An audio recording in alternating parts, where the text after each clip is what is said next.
right, you guys, it is the second week of deer camp. It's the second week of deer camp. And unlike the song, normally at our deer camp, man, you lose a lot of the guys in camp. A lot of guys go back to work. Seriously though, it's so cold I thought I saw a politician with his hands in his own pockets. People have other, you know, the holidays are coming up, stuff like that. People get busy, people fill tags, that type of thing. And I personally still have one tag left.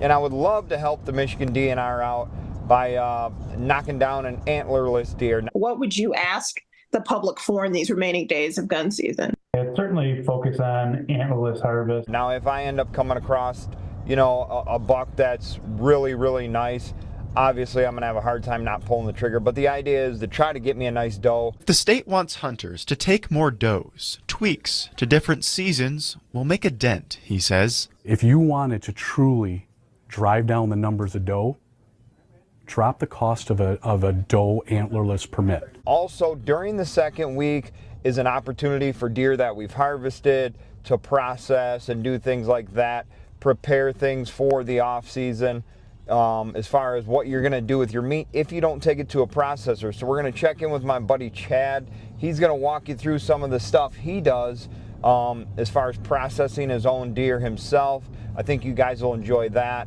I'm going to be hunting my brother Paul's property out of his blind. He's going to work the whole weekend, so you know, he flipped me the keys to the shack and said go ahead and hunt it. So he's been seeing some really nice bucks on camera since the opener. He's been you know, doing a little scouting around the section, and there's some good bucks still to be had along with some nice does. So stick around and enjoy this one, guys. I really hope you liked the last video. If you haven't checked it out yet, I'll leave a link in the description of this video. You can go back and watch that one. Do whatever you want with that one. I appreciate you guys, and if you're new here, be sure to hit the like button. Be sure to hit the subscribe button for me. It's 100% free. You're just helping me grow my channel, my platform here on YouTube. But let's get up north and kick off the second week of deer camp.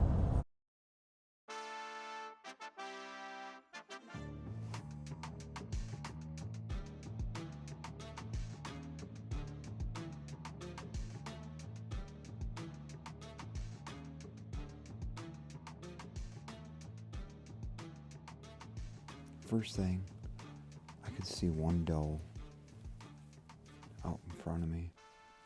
I seen a lot of deer on my ride up this morning, so there's a lot of deer on the move. Hopefully we get a little action out here today. Really just looking to fill one more tag and, you know, kind of call it a season. From the weather reports, it looks like we're going to have maybe an early winter. Temp's going to drop pretty good right around Thanksgiving after, you know, lows in the 20s, so it's going to be making ice, which I'm okay with. I do like ice fishing and stuff like that, so I'm all right with it, but wouldn't mind getting me one more deer to set us up for the rest of the year, my family and I. But anyways, so what I got out in front of me, I'll give you guys a look. I got a food plot, and I got a couple of shooting lanes. I got a north wind coming across me, and out in front of me is normally where the action is, right? I've hunted here once before, so. But with this spot, just like anywhere else, they can come from anywhere at any time. And he's had a couple good bucks on camera that have shown up since you know, gun season kind of opened, so I don't know if I'm going to be in for the all-day sit. I'm going to, you know, hang out as long as I can and go from there, but I'm going to hop off here and set up the tripod and just kind of hang out and wait, man. Hopefully we get ourselves a little action here for the second week of deer camp. Hey guys, so a little 8 a.m. check-in here. Tell you what, you guys that hunt these shacks are pretty spoiled. I've got a heater going. Close the window. The wind is coming from the north. Close the window. Take the edge off in here. But again, I don't know. I'm strictly here to hunt. We'll see how the day goes. as far as how late I'm going to sit. I'm going to try to go till at least noon. Heard 2 shots first thing this morning, and that was pretty much it. So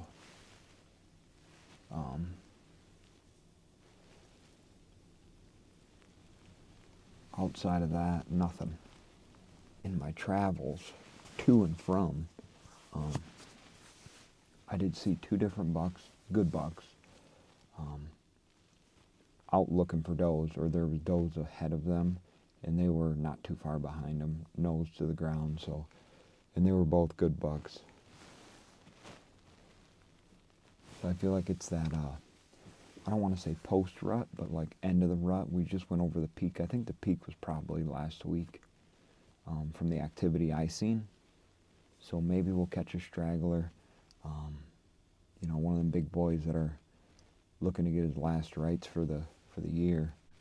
Usually 28 to like 30 days or 32 days after a doe comes into heat. If she doesn't get bred, she'll come back into heat one more time, and that's the second rut, right? So it's a lot smaller of a, you know, window of opportunity. It's a lot smaller population of deer actually coming into heat. But that is a window of opportunity.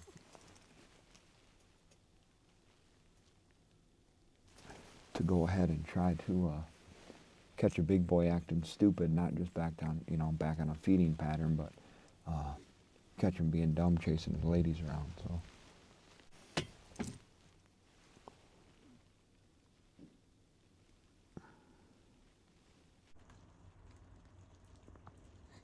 That's too bad. That's a nice deer too. He's only got one side of his antler. Rainy day bucks, let's go. We are getting a little weather starting to blow in.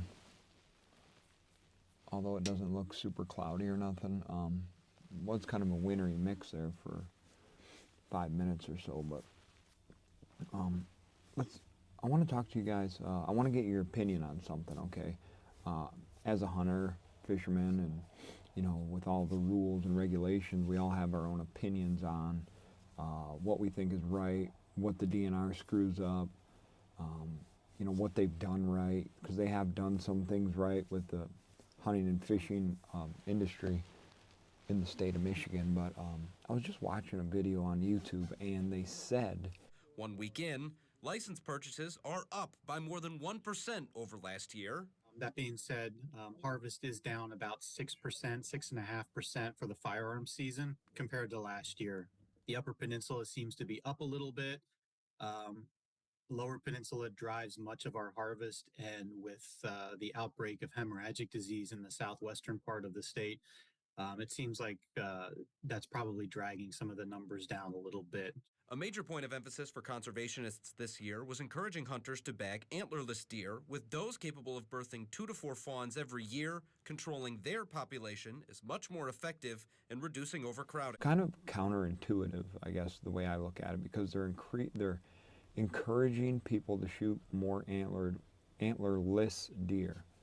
Okay, they're encouraging you to shoot more antlerless deer to control the population of the deer. It was stated that it's for insurance companies. You know, they want to cut down on the car deer accidents and stuff like that, and which in my opinion is why you'll never see a 1 buck rule in Michigan, is because of, you know, the insurance companies run the state, right? Heading into the 2024 hunting season, DNR deer specialists were hoping for high participation and heavy harvests to help cull the population and cut down on dangerous car deer collisions.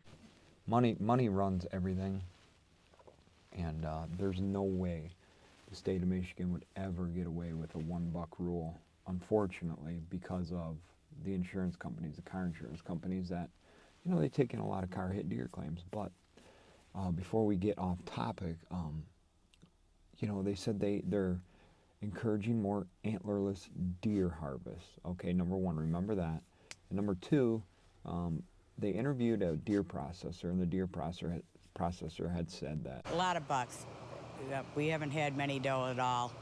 You know, I bet you probably out of the 600, we probably had maybe 50 does. They just want the horns. Rightfully so. Who doesn't want to shoot a buck, right? But if you like eating venison, like most of us do. You're okay with the doe. I'm okay with the doe. I mean, I'll dump a doe, whether it's opening day or the last day, it don't matter. But the DNR is allegedly, quote unquote, encouraging more antlerless deer to be harvested, but only are they giving a discount for the late antlerless season in January. New to this year, they have a late antlerless firearm season, right? And they have a special tag, a special permit for that season, a doe tag, that is $5. Any other time of year, any other time of the season, archery and regular firearm, muzzleloader, early doe, all that, it's $20 for a doe tag.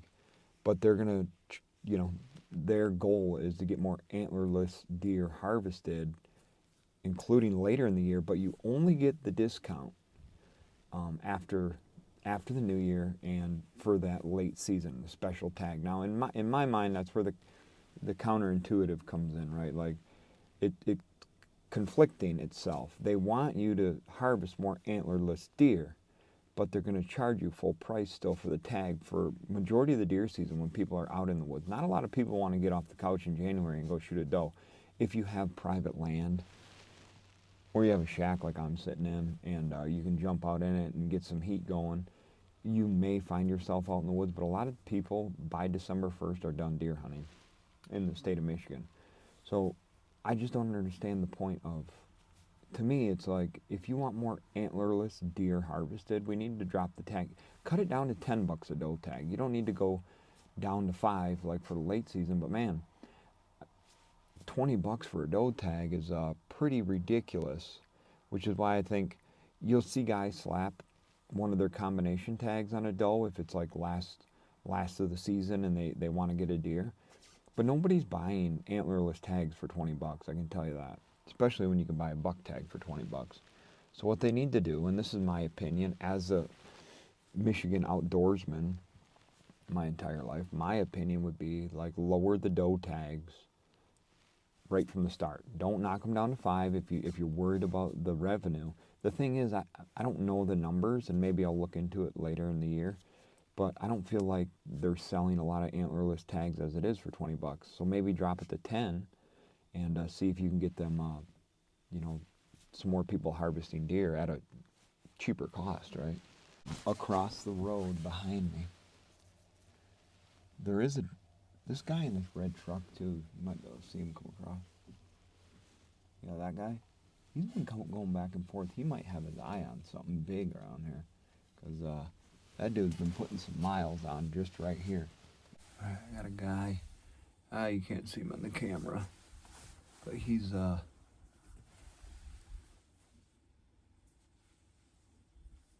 cutting across this field here, and with any luck, he'll jump something and bump it our way here. And keeping an eye on him all morning. He's kind of got a unique way of hunting. It's real antsy. He'd be in the shack for a while. Then he'd get out, walk around, then he'd go back in the shack.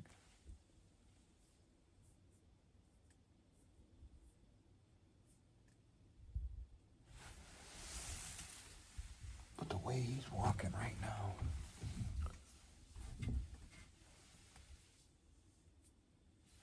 he doesn't know it. But I just watched 2 deer run in right to where the direction he's walking, so I gotta kind of be somewhat ready. Oh, I got one coming up in front of me now too. Looks like a doe. They're starting to happen a little bit. 10 to 2, baby. 10 to 2. Firm believer on that 10 to 2. Here it is. It's about 11:10. Halfway into the 10 to 2. I'll show you guys this deer I got right here out in front of me. It looks like a small doe, but this guy's getting ready to really bump something out here, I think. We'll see.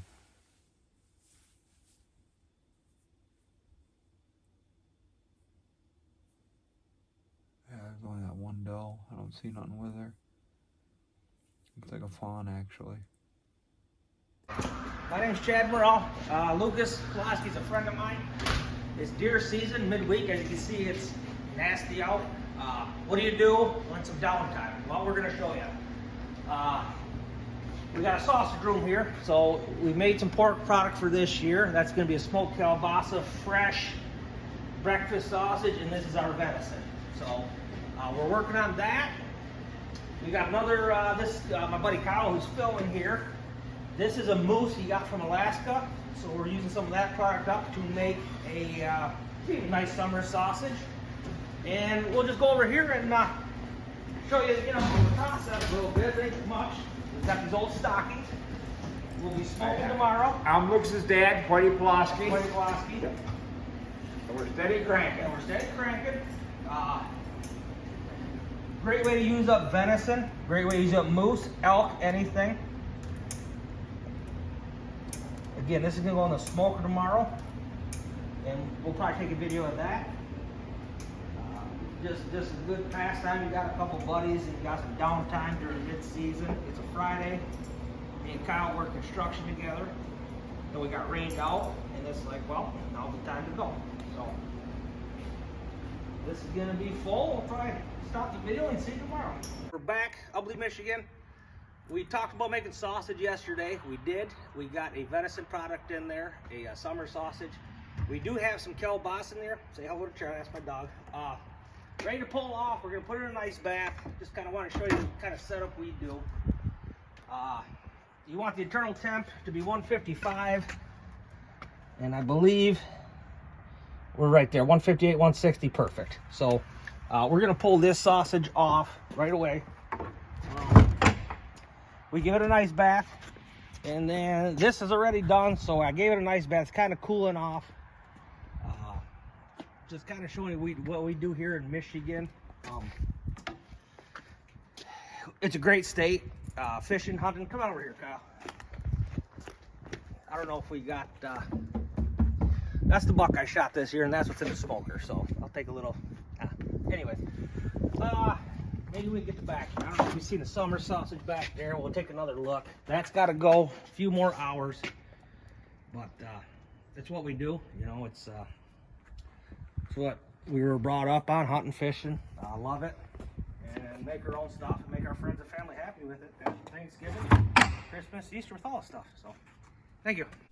All right, so since the deer movement is at an all-time low for the season for me right now, I got two stories I want to tell you.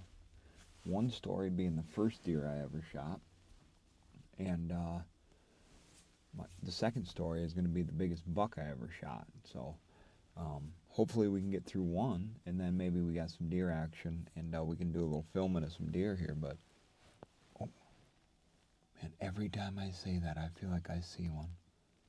But we'll start with the first deer I've ever shot. Now, I was 14 years old. So you're going back 20 some years. But I remember it like it was yesterday. And if I got I know I got pictures somewhere. I'll drop a couple pictures. Overlay a couple pictures here quick. But it was a doe. And I remember it like it was yesterday. It was the first time I got to go hunting by myself. We had a farm of 100 plus acres, right? And our deer camp was outdoors. It was in a shed, but it was outdoors, and it was very unique, and at the same time, my brain is loaded with memories from that, right? But one of the fondest memories I had was my first deer I ever shot, and I remember it like it was yesterday. I was sitting in the shed. It was cold. Came in early because I was cold, and our whole family kind of hunted that area. My dad, brothers, uncles, we all hunted out there, right? So I ran back to the shed, warmed up some, and I was eating a donut stick. Now, if you guys, they're like little Debbie's, right? They come in them rectangular boxes, and they're called a donut stick. And I remember eating it, and I think I don't know if it was my dad or who it was, but was walking in. I could see him clear across the section. He was coming in, and he had jumped a couple deer. So So I remember throwing the donut stick down, grabbing my 20 gauge, had a 20 gauge pump. I believe it was a Winchester. I ran down behind the barns, behind the hay barn, and I stood there, and I had a doe. I mean, big doe, too. She was running right at me. I could see her from probably 100 plus yards away. And I was standing in tall brown grass, kind of like what I'm hunting over right now, and I was just standing there waiting, you know. And I remember she kept getting closer, closer, and I shouldered the shotgun, boom, and I mean, because she had stopped. She seen me and she looked at me, and I had a head-on shot right at her, boom, and I mean, dumped her like a ton of bricks, right? And in that moment, I'll never forget that moment. Okay, that's a memory I'll have forever. But I ran up there. I remember running up to the deer, and I was all excited. You know, I ran up there, and I ain't kidding you. That sucker jumped up, boom, jumped up, and took off running. And I didn't know what to think, right? I was in shock. I didn't keep shooting. I was like, I have no idea what just happened. Like, I shot the deer, it dropped. I figured it was done, expired. Ran up to it, and that sucker jumped up. I mean, jumped up over the brown grass, took off running, ran across the road into the neighbor's property. And, you know, to say the least, I was, didn't know what to do, right? I didn't, obviously everybody heard me shoot. My dad walking in has seen me shoot, or, you know, obviously heard me and was asking questions. I told him what happened, right? So we blood trailed it, and blood trailed it up and over the road, and thankfully enough, just on the other side of the road in the ditch, we found her laying there. But you want to talk about a happy little dude, man. I was 14 years old, and still to this day, I can close my eyes and I can picture that like it was yesterday, and just amazing, awesome. So, you know, really cool, and that's really that was my first deer ever. First deer was a doe, and that was that. I believe we got time for another story or two here. All right, you guys, take two. Afternoon. I just got set back up. I ran to camp.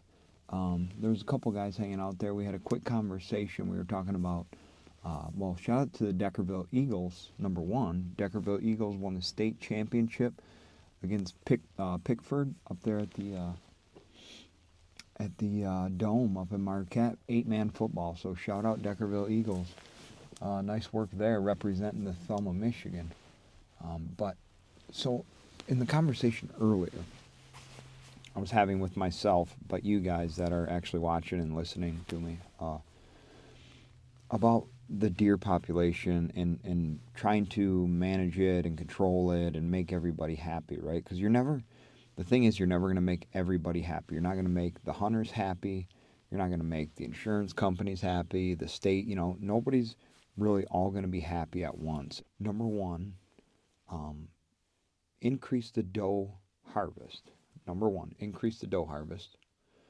And number two, still be able to maintain 2 buck tags, because Michigan's been a 2 buck tag as long as I've been hunting, and I'm sure even longer. I haven't done the research, but I know since I've been hunting, you've been able to legally kill 2 bucks with a combination tag in either season or one in both.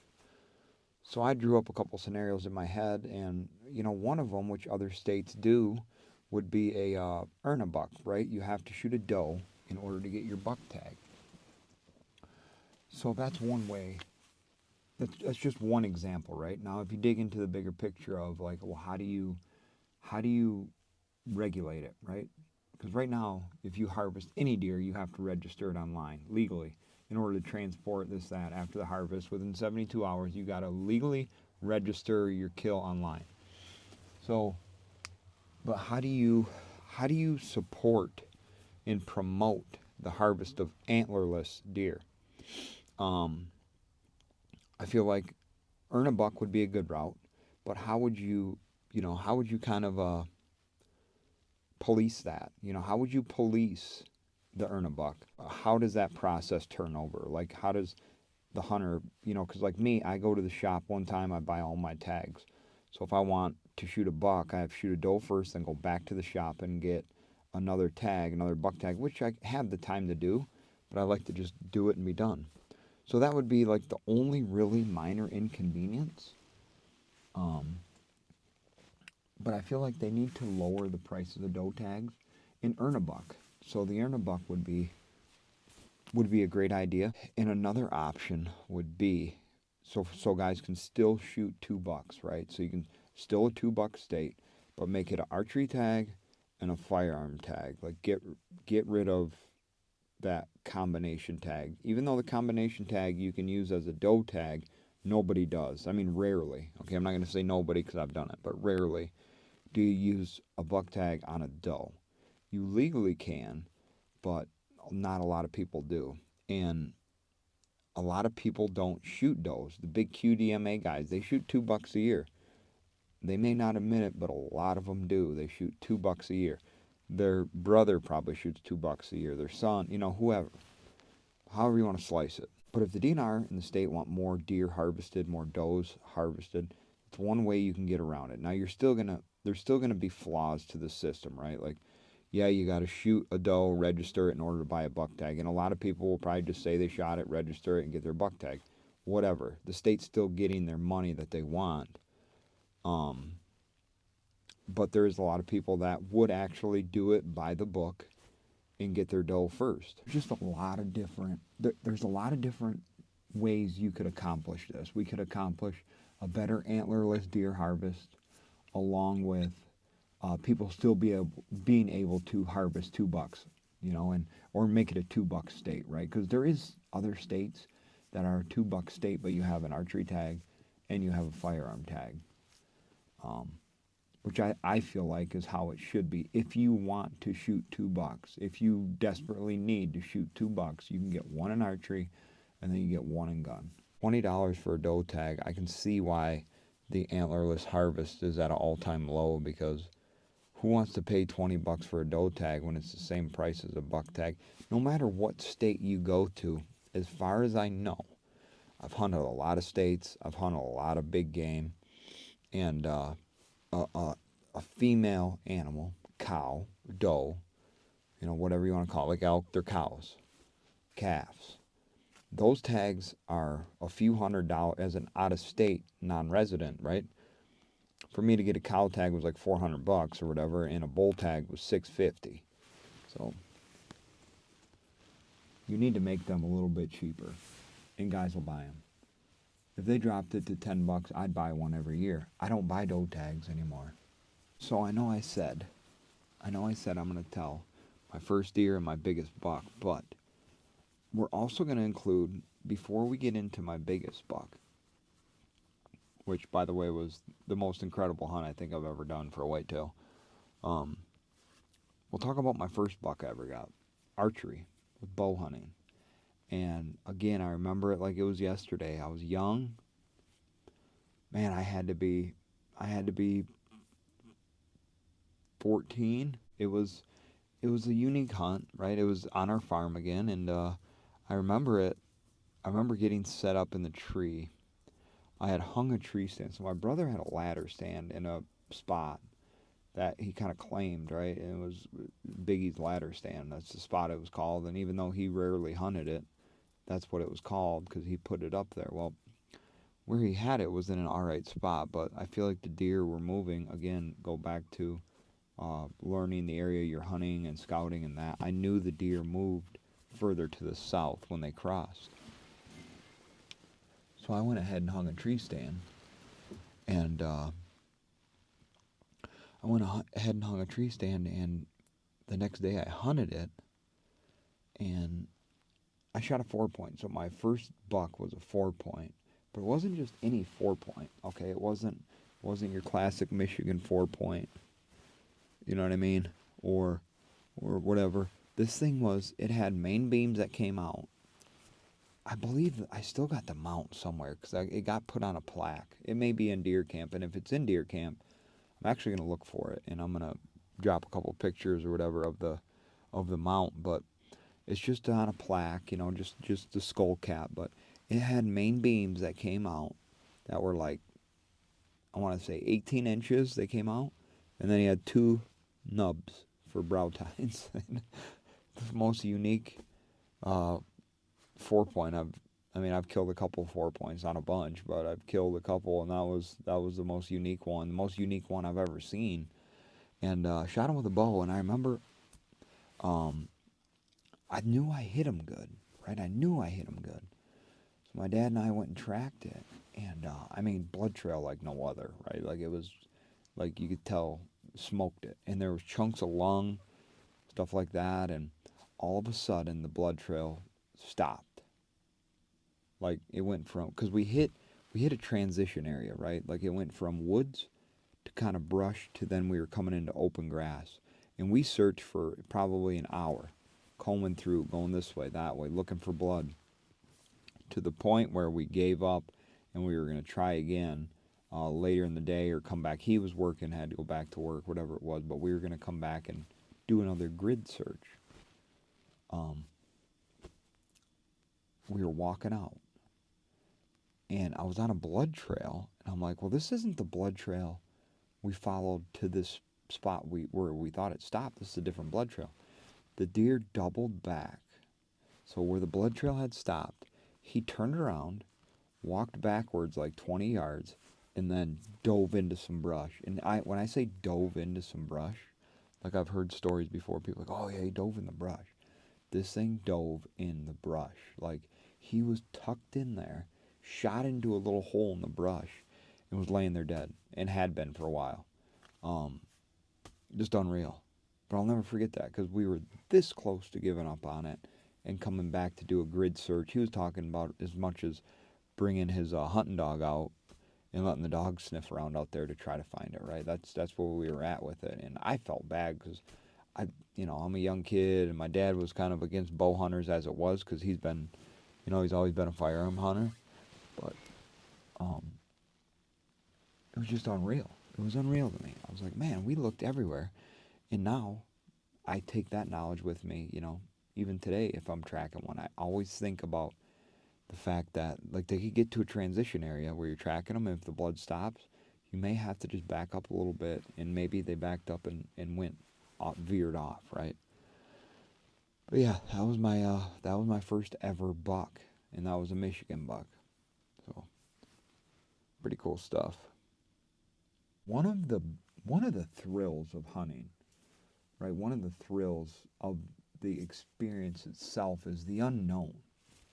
Okay, so like what I mean by that is the unknown has kind of been taken away from society as far as everything, right? Like the internet has provided an opportunity for people to know what's going on from one end of the world to the other in the palm of your hand, right?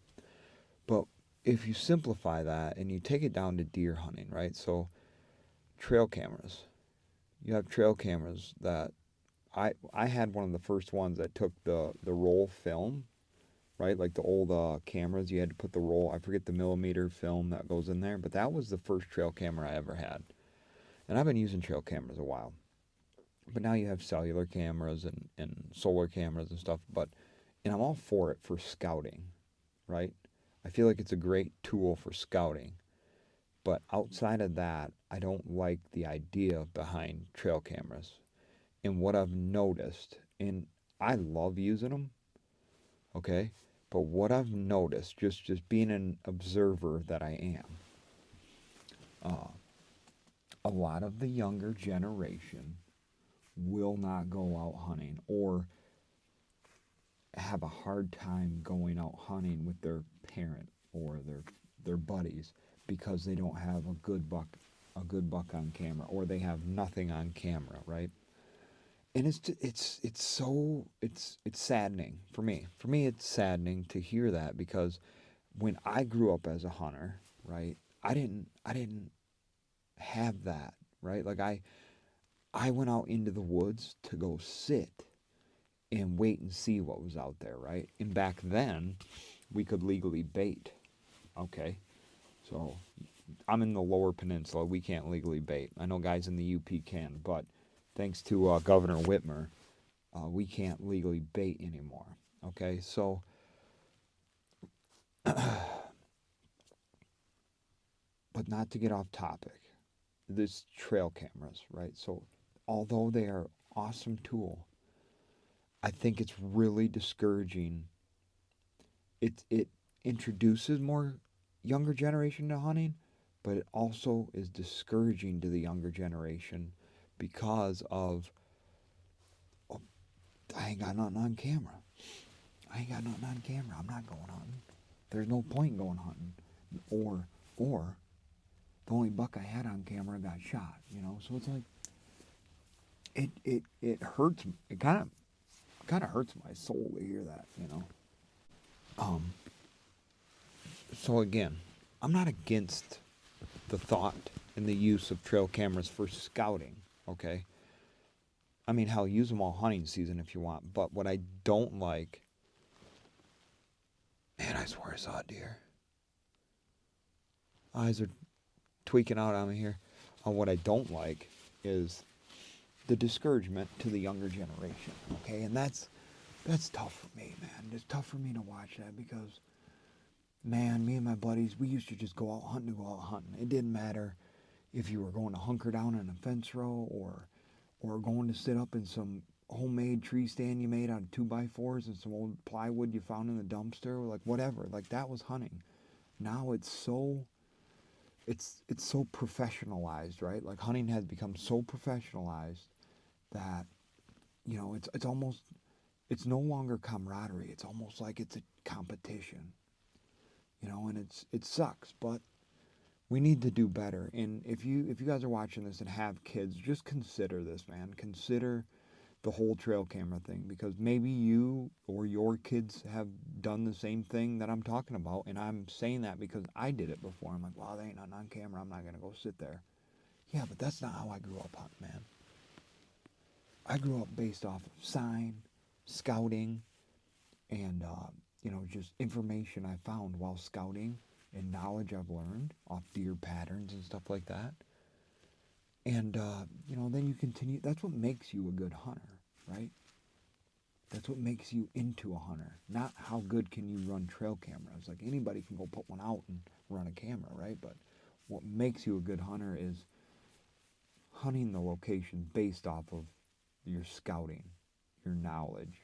And a trail camera will never give you that. A trail camera will only tell you, and granted, I know they got the ones out now, they record 360 degrees, right? But it still will never, a trail camera will never out-scout me. It will never have more knowledge than I can earn by just walking around in the woods and looking and paying attention to what the hell's around me. So think about that, man. If you guys got younger kids that are getting into hunting, or you're a hunter yourself and you found yourself in the same scenario I just talked about, you know, you don't go hunting because of your trail cameras, throw the trail cameras out, or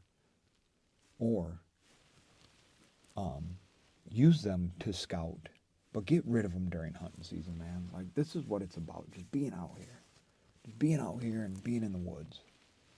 So take that for what it's worth, man. Like I said, I'm just spitting here, but I just want to talk about some things that I know I see and I know other people see, and you know, this is hunting. Like it's supposed to be camaraderie, not competition. You should be happy your neighbor shot a good buck and maybe you've seen it before. You know, it shouldn't be you turn against your neighbor over deer or deer hunting, right? Like, or friends or family. You know, it shouldn't be like that. So take that for what it's worth. Okay, so now for my best buck I've ever shot. It was a 143 inch. Shot it with my bow. This was in Ohio. I've made a couple trips to Ohio over the years and have been successful. I've shot an 11 point. I've shot a 10 point. A buddy of mine, Bill, shot an 8 point down there. Been successful during the archery season. And it was an 11 point. So I took my climber in and hunted. And I didn't have any deer in the, like, they were moving through the woods on the backside of, this is southeast Ohio. So they were moving on the backside of this ridge. And I could see them over there, but I couldn't see what they were, right? So I knew where I was set up. There was a deer trail relatively close to where I was set up.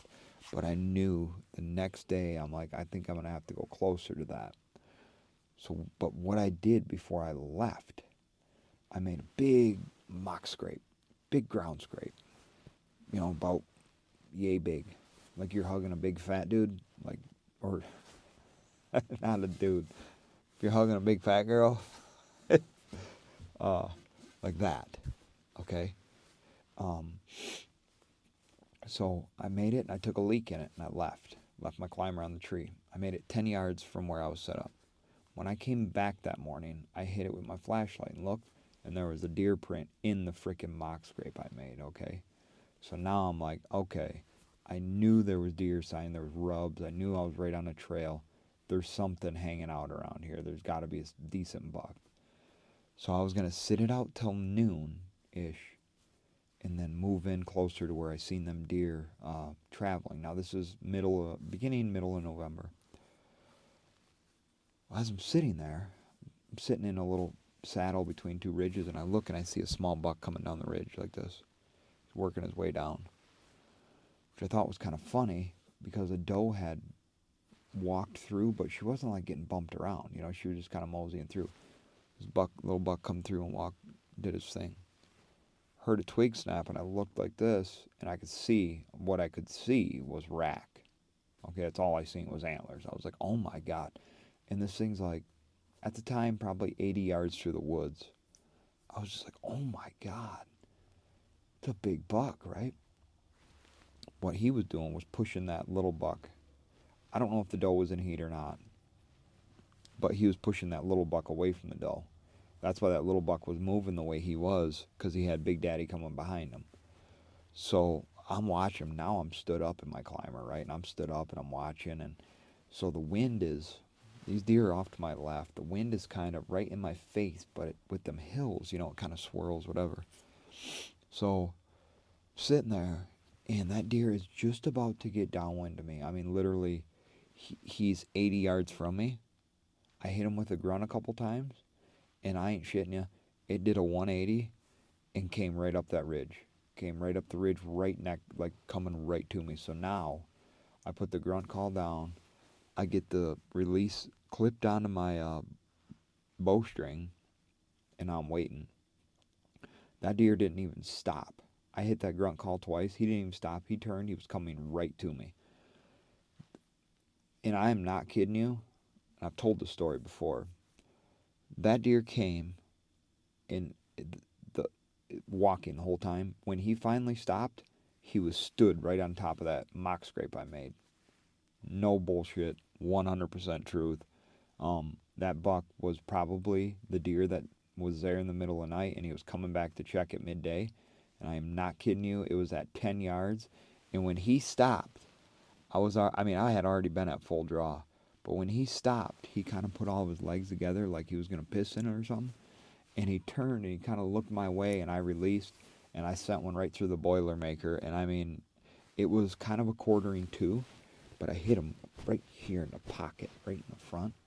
And it shot out, it went in front of the front shoulder, shot out behind the back shoulder. He went 80 yards down. Big 11 point. Biggest buck to date. Freaking incredible. Coolest hunt. So that's a little tip for you guys. If you're hunting areas where there's buck sign, there's rut activity, this, that, you don't need to spend the money on Tink 69, although it does work for drags and hanging in a tree. But if you're going to lay a mock scrape, and I've got pictures, trail cam pictures that back this up and support it, you can go out there and just take a leak in it yourself. The deer aren't going to shy away from it. It ain't going to scare them away. It's actually going to draw them in because they're going to smell the urea. They don't know that it's Joe Blow's piss from around the corner. All they smell is the urea. And it gets them fired up. But yeah, that was the biggest buck I ever shot, man. It was incredible. It was truly a awesome experience. So about 15 minutes of storytelling, and we still haven't seen a deer. So see what happens here.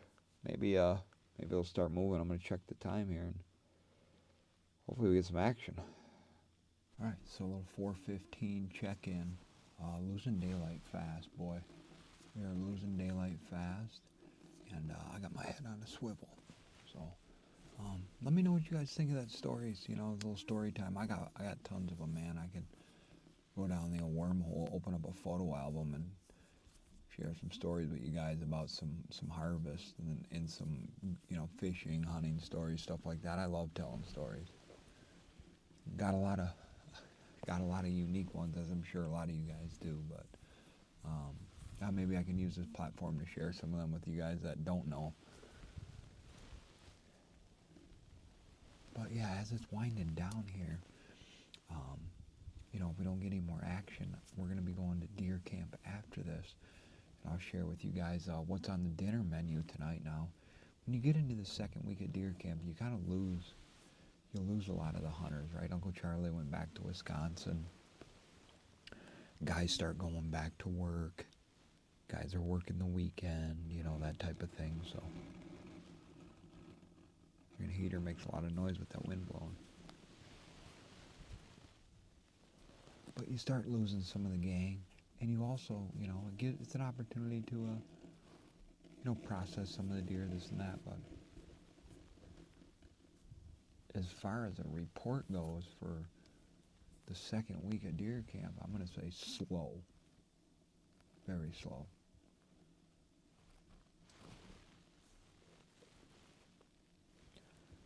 They say Michigan's got the #1 deer herd in the nation, but I tell you, they're not here.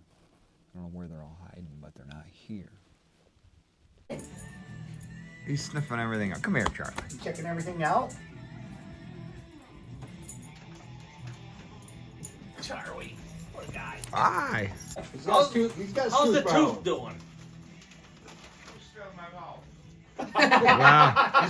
We've really been conversating about how we can pluck it out there for him. Charlie. Oh, come on. You want to get away from Sheba, don't you? We're about ready to pop it out for him. Somebody can hold him down. I think we can hold him down, and we'll do it at cost. Hello. What are we saluting to here? To those that were with us that are no longer here with us, to those we salute. Salute. Cheers. Oh boy. What's on the menu? Menu right over here. You're looking at chili over there. You're looking at pie over here. Nice homemade pie. Sauce and sauerkraut there. Is that the fresh smoke? That's fresh breakfast sauces I have made for. Right here's the fresh smoked over here. That is excellent. I chewed on one side and it's come out damn good. So. Okay. We got a fresh pie here. Fresh we got to pie. get that in the oven Plus warmed we up. got Southern Comfort and anything else.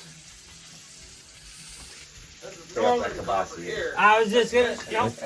That's the Cavassier. The Eagle Rare's in there though. Or did that? You go down the front. Hang on.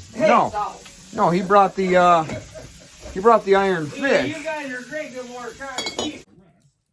She died of natural causes in a Harper Woods lockup roughly 36 hours later. And I'll take a look at your local news on Thumb Broadcasting after this. Tired of driving to the city for your more Condolences may be shared at coffinfuneralhome.com. And for complete list of written Thumb. All right, here we go, guys. November 24th, Sunday morning, and so far I haven't seen anything. I mean, it's only about 7:40.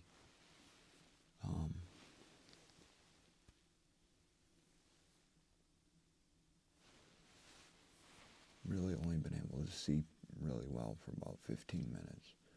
I was kind of glassing the field, looking around, looking for movement, you know, in the really, really gray light at time, but nothing.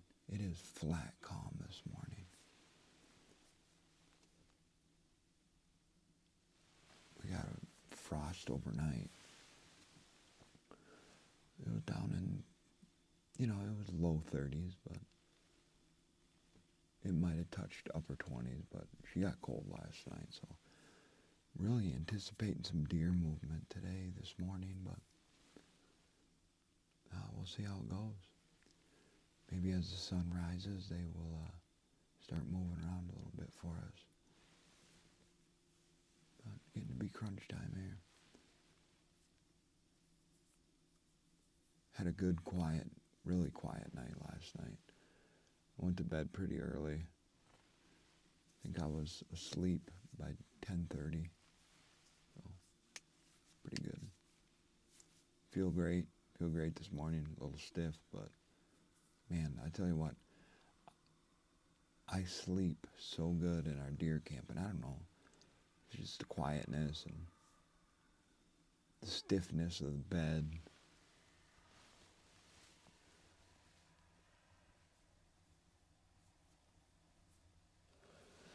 You know, maybe the warm fire. I don't know what it is, but man, I sleep good. We ate good yesterday. We had fresh chili and sausage and sauerkraut and some freshly smoked breakfast sausage. It was all delicious. So ate really well and crashed out. So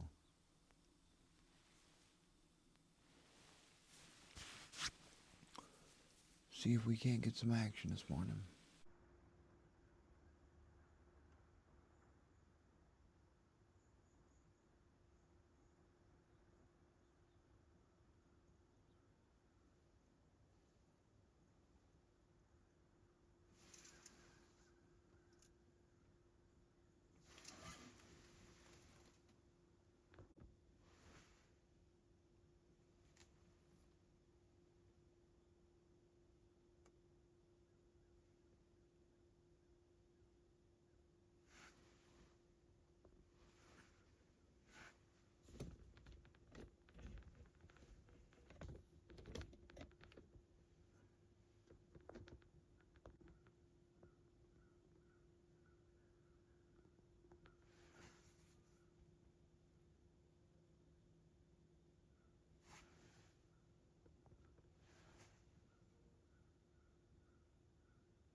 Alright, you guys, so relatively slow morning. I mean, for as cold and crisp as it was, I thought for sure there'd be some more movement. We're touching 10 o'clock now, and all I seen was that one little spike. Kind of like a unicorn, you know, but I've heard 2 shots. One to the north, one to the south. One to the south was close enough to startle me, right? So there's a guy across the road, I'm sure, but yeah, just not much happening. I don't know,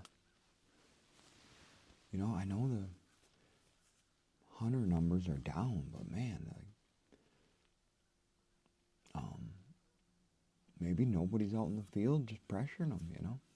I would expect around Thanksgiving there to be some more pressure, you know, guys coming around for the holidays and stuff, and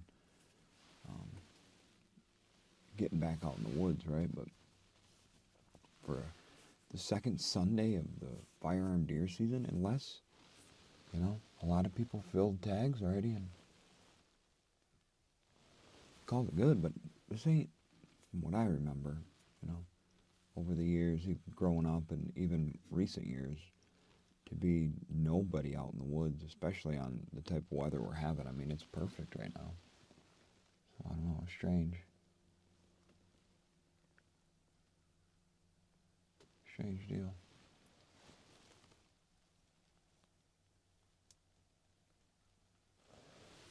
I've been covering a lot of ground here, looking, you know, over here, over there, not seeing anything. I've been glassing. I'm sitting back and glassing that woods, but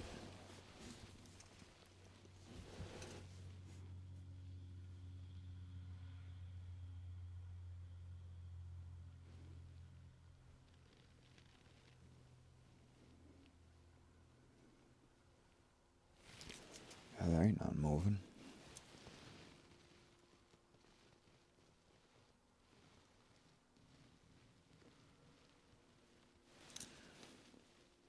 Just weird. Very weird.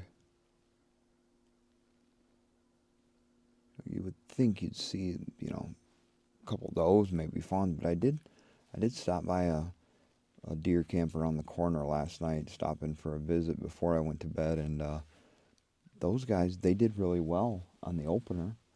I think collectively they shot, you know, in their group, I think they shot 6 deer. 6 or 7 deer, with a few of them being does, which is great. But they haven't been seeing much. You know, I was talking to the one guy, and he said he's seen a fawn, right? But he thinks it was the same fawn twice. So it's the only deer they've seen all day, which is strange. But maybe they're just. I did notice when I was walking out this morning that the moon was really bright, although it's only like a half or quarter moon, but crystal clear night, bright moon, which is another reason we had that frost like we did, because you know, with them clear nights and no cloud cover, the ceiling so high, I mean, it was cold. She got cold last night. So I'd assume they were moving all night, and maybe it'll be a midday thing. But all we can do is sit here and just keep waiting, man. Keep waiting. Yeah, so there's the shack anyways, where I've been sitting. Kind of the spread here, all kind of just set aside brown grass, food plots. Good spot, just not a lot of activity. All right, you guys, so that's pretty much gonna do it for me on this one. You know, just a slow weekend. Not much I can do about it. I put the hours in, and that's the way she goes. You know, sometimes she goes, sometimes she doesn't. But I want to take the opportunity to thank you guys for watching my videos. Thank you for clicking on this one, watching it. If you haven't yet, be sure to click the subscribe button. Click the like button if you like the video. Appreciate you guys. I was looking at the future forecast, and we may have ice for ice fishing earlier than we've had in a long time. Unless something changes after the first week of December, it looks like she's gonna get cold. So we'll see what happens. I'll continue on, whether it be open water, whether it be a little late season hunting, whether it be ice fishing, but the grind continues.